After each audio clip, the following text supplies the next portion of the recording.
News చూస్తున్నాం. నిజామాబాద్ లో బాలికల అదృశ్యం ఘటన తీవ్ర కలకలం రేపింది. నగరంలోని ఎస్టీ హాస్టల్లో ఉంటున్న ముగ్గురు బాలికలు తెల్లవారుజామున బయటకు వెళ్లి తిరిగి రాలేదు. దీంతో హాస్టల్ వార్డెన్ పోలీసులకు ఫిర్యాదు చేశారు. అదృశ్యమైన విద్యార్థినులు ఒకరు 9, ఇద్దరు 10వ తరగతి చదువుతున్నట్లు తెలిసింది. అయితే వారిని ఎవరైనా కిడ్నాప్ చేశారా అనే కోణంలో పోలీసులు దర్యాప్తు చేస్తున్నారు.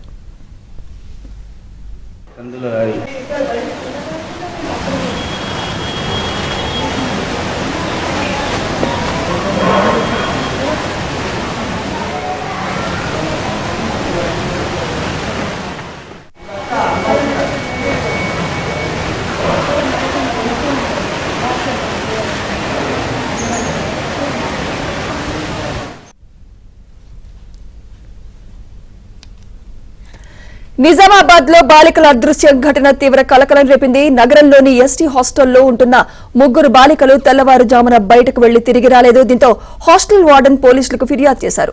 అదృశ్యమైన విద్యార్థినులు ఒకరు 9, ఇద్దరు 10వ తరగతి చదువుతున్నట్టు తెలిసింది. అయితే వారిని ఎవరైనా కిడ్నాప్ చేశారనే కోణంలో పోలీసులు దర్యాప్తు చేస్తున్నారు. ఇదే అంశంపై మరింత సమాచారం మా ప్రతినిధి శ్రీపతి అందిస్తారు. శ్రీపతి, పోలీసులు ఏమంటున్నారు ఈ ఘటనపై?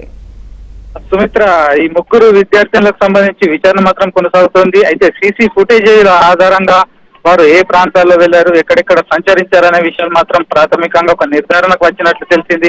అయితే ఈ ముగ్గురు కూడా ఎవరైతే 10వ తరగతి సంబంధించిన ఇద్దరు అమ్మాయిలు, అలాగే 9వ తరగతి చదువుతున్న ఇంకో అమ్మాయి, ఈ ముగ్గురు కూడా చాలా క్లోజ్ గా ఉంటున్నారు. వీరంతా కూడా కోటగల్లీలోని బాలికల గురుకుల పాఠశాలలో చదువుతున్నారు.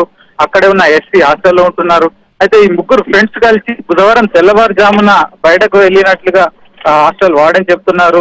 అంటే అంత తెల్లవారుజామున వీరు వెళ్ళడానికి కారణం ఏమై ఉంటుందనే విషయంలో ప్రస్తుతం విచారణ మాత్రం కొనసాగుతుంది. అయితే ఎవరైనా ఉద్దేశపూర్వకంగా వారిని బయటకు పిలిచిన తర్వాత వారిని కిడ్నాప్ చేశారనే కోణంలో ప్రస్తుతం విచారణ కొనసాగుతుంది.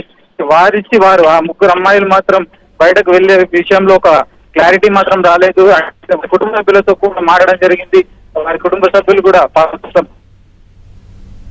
వచ్చారు. అంటే వారు ఇచ్చిన సమాచారం ప్రకారం వారు బయటకు వెళ్ళడానికి ఒక అయితే ఉద్దేశపూర్వకంగానే బయటకు వెళ్ళుంటే మాత్రం ఎక్కడెక్కడ తిరిగిన తర్వాత మళ్ళీ చేరుకునే అవకాశం ఉంది. అలా కాని పక్షంలో